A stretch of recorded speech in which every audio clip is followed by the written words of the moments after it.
Eu sou o Reijan e hoje vamos ver o resumo do primeiro episódio de Dandadan. Dois personagens discutindo sobre fantasmas e aliens, e um deles é possuído por uma fantasma tarada, que fica pedindo para chupar o bilau dos personagens. Você não ouviu errado, assiste até o final para você entender. E ainda possui uma referência a um ataque do Ultraman e uma referência ao eclipse do Berserk. Preparado? Vamos lá. Vemos um cara cheio das segundas intenções com uma garota, que se defende com um belo chute, mas infelizmente é defendido pelo rapaz que mete o contra-chute que a derruba, e ele ainda chama ela de quebrada e vai embora enquanto ela insulta ele com o nome de peixes. E desde quando isso é um insulto? Até seus colegas de classe concordaram comigo, e descobrimos que aquele era o primeiro namorado dela, e ela só estava com ele por ele se parecer com alguém chamado Ken Takakura, e suas amigas falam que caras como ele estavam extintos. Mais tarde, vemos ela se arrastando pelos corredores, lamentando e pedindo para ser consolada, até que vê um garoto sofrendo bullying, e quando os alunos iriam jogar um imã nele, ela aparece para defendê-lo, e volta para as suas lamentações pelos corredores. O garoto aparece atrás dela, dizendo que ela estava apaixonada, e se alguém foi falar com ele só poderia ser isso. Ela acha que ele endoidou e fala que não queria ser amiga dele, mas ele diz que estava falando de outra coisa e lhe mostra um livro de ocultismo. Ela diz que não acredita nessas coisas de OVNIs, mas ele corrige ela, dizendo que eram fenômenos anômalos não identificados, e diz que estão se preparando para uma guerra espacial. Ela não acredita nisso e tenta ignorá-lo, mas acaba se irritando e pega pesado com ele, dizendo que ele era chato, por isso não tinha amigos, e até eu senti essa. Mas ela acaba admitindo que exagerou e conta que não acredita em aliens, mas acredita em fantasmas. E o moleque começa a rir dela e os dois acabam rivalizando. Ela conta que sua avó é uma médium, e ele devia ver um exorcismo, com um possuído tendo convulsões, mas ele diz que isso não era prova, já que doenças causam convulsões. E ela rebate, perguntando se ele já pegou carona com o OVNI, e os dois voltam a brigar. E finalmente ela propõe uma competição. Se provar que fantasmas existem, ele viraria seu serviçal, e o garoto propõe o mesmo caso vejam fãs, então ela se tornaria sua serviçal. Mais tarde, no hospital abandonado, vemos a garota assustada conversando com Quatro Olhos pelo telefone. Ele explica que aquele local era um santuário de OVNIs, e lá ela poderia ter a experiência de ser abduzida. Ela fica com medo e ele inclui que aliens fazem experiências com humanos. Ela pergunta se já fizeram isso com ele, que responde que talvez, já que aliens apagam as memórias dos humanos, o que deixa ela bem desacreditada. Vemos que ele também chegou a um local abandonado, conhecido como ponto espiritual, decidindo provar para ela que fantasmas não existem. E eu vou contar para vocês, de jeito nenhum eu entraria num lugar abandonado, nem de noite nem de dia, eu tô fora disso. Sim, eu sou um cagão, nem que me pagassem. O Quatro Olhos se apavora com o som e começa a cantar. Ela avisa que ficar falando alto era perigoso, então ele começa a cantarolar baixinho enquanto entra na caverna. O Quatro Olhos pergunta se ela já viu um fantasma, ela responde que não, e ele fica indignado por ela acreditar em fantasmas sem ter visto um. Ela volta a dizer que sua avó era médium e que sua família era esquisita e conta um pouco sobre ela. Quando criança, ela fazia um ritual de boa sorte antes de sair de casa até chegar na escola, e por causa disso os garotos tiravam sarro dela. Porém, se ela não fizesse, sua avó ficava brava. Ela conta que o pior foi ter visto o menino que ela gostava tirar sarro dela, e por isso ela ficou sem falar com sua avó e parou de fazer o ritual. Mas ela havia percebido que não ficava brava por si mesma, mas sim porque odiava que tirassem sarro de sua avó, porque ela adorava, assim como seu trabalho de médium, pois parecia algo especial, e por isso ela acreditava em fantasmas. E pergunta por que ele acredita em aliens. Ele responde que não era importante. Ela insiste e ele responde com outra pergunta, se precisa mesmo de motivos para gostar de algo,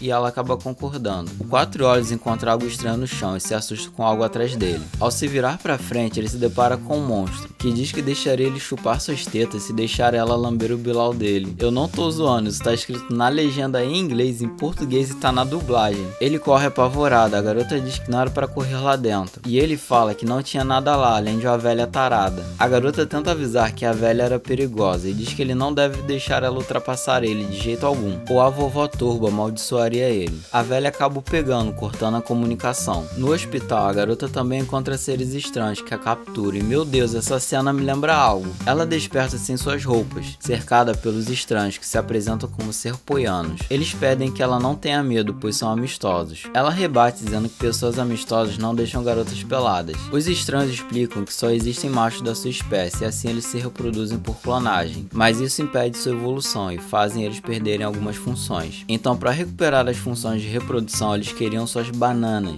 E diz que depois de fazer aquilo com ela, extrairiam seu útero e sua banana para serem estudados. Ela se desespera, revelando que namorou um babaca, mas que nunca fez aquilo. E sua castidade estava guardada para um cara chamado Ken Takakura, que ela ainda não conheceu, e não para um alienígena esquisito. As criaturas usam telecinesia para controlar ela e a deixar mais daquele jeito, se é que você me entende. E esse primeiro episódio ficou com uns papos muito estranhos, né não? Ela consegue resistir, mas um dos aliens abre suas pernas. E não, seu filho da puta, eu não quero me lembrar de Berserk, aquela cena de novo não. Eu disse não, aquilo de novo não. Graças a Deus o telefone dela toca e um alien atende, recebendo um chutão através da tela. E a vovó Turbo sai do aparelho e dá uma mordida nas partes baixas de um dos aliens. E finalmente descobrimos o nome da garota. O Quatro Olhos possuído se desculpa com Ayase, dizendo que existia um fantasma lá que o amaldiçoou. Os aliens ficam mais interessados em saber como ele chegou ali pelo telefone, já que nem eles tinham essa tecnologia. A vovó Turbo toma o controle e volta com esse papo torto de lamber o bilau dos aliens, que revelam sua verdadeira forma, e dizem que vão pegar a banana dele, e começa a enfrentar a vovó Turbo, que consegue arrancar mais uma banana dos aliens. Um dos aliens consegue atingir o garoto, e eles dizem que tem relações amistosas com os humanos. O Quatro Olhos aceita, dizendo que se for a dele, ele daria de bom grado, já que ele sempre acreditou em aliens, e por não ter nenhum amigo, ele acreditava que aliens podiam ser seus amigos, e conta sua história de como ele sempre chamou por eles, e os outros alunos zombavam dele, e só teve uma pessoa que se aproximou, pedindo que não encostem na Ayase, ou se veriam com ele, e pelo bem dela, ele se transformaria num monstro. Ele é atingido mais uma vez, e o alien diz que precisavam apenas de humanos mulheres. Ayase se lembra dos ensinamentos de sua avó, que ela deveria colocar força abaixo de sua barriga e imaginar seu ki disparando do topo de sua cabeça. Ela se desculpa com sua avó e consegue quebrar a telecinesia do alien. O Quatro Olhos se surpreende, assim como Ayase, e o alien acredita que forçou demais a telecinesia, abrindo os chakras dela. Assim ela consegue chutar o alien para fora da nave. O Quatro Olhos ainda estava possuído, avançando para cima dela, que consegue desfazer a transformação, ficando frente a frente com a maldição, que revela ter possuído o bilau dele. E enquanto estiver com ele, a maldição continuaria. Então, se ela quiser o bilau dele de volta, eles deviam ir até o túnel. E lá ela os enfrentaria o quanto quiser. E desaparece, chamando ela de perua velha. E olha só quem fala, a velha pervertida. A nave cai e os dois conseguem sair. E ambos passam a acreditar tanto em fantasmas quanto em aliens. O Quatro Olhos se pergunta como se livrar da maldição. E Ayase diz que devem dar uma surra na vovó Turbo. Então ele decide ir pra lá naquele momento, deixando as roupas pra ela se vestir. Já que tudo isso aconteceu por causa dele, ele não quer que ela se envolva ainda mais. Ela recusa, dizendo que se não fosse por ela, o Quatro Olhos já estaria morto. Ela devolve as roupas dele e ambos saem andando. Ele insiste que ela se vista, pois ele não conseguiria falar com ela direito naquela situação. Isso acaba fazendo o coração dela bater mais forte por ele, já que ele acabou dizendo uma das falas de Ken Takakura. Ela se acalma e pergunta o nome do Quatro Olhos, que diz se chamar Ken Takakura. Assim finalizando o primeiro episódio de Dandadan. No próximo episódio, intitulado Isso aí é um alienígena, não é? Trarei mais um resumo, então não perca o próximo vídeo. Se você tiver gostado do resumo, não se esqueça de clicar no gostei, se inscrever ou compartilhar com alguém que queira ver esse anime. Assim você apoia muito o nosso canal. E se você estiver assistindo pelo seu celular, clique em hypar, assim chegaremos a mais pessoas. Eu agradeço de verdade a sua companhia e até a próxima.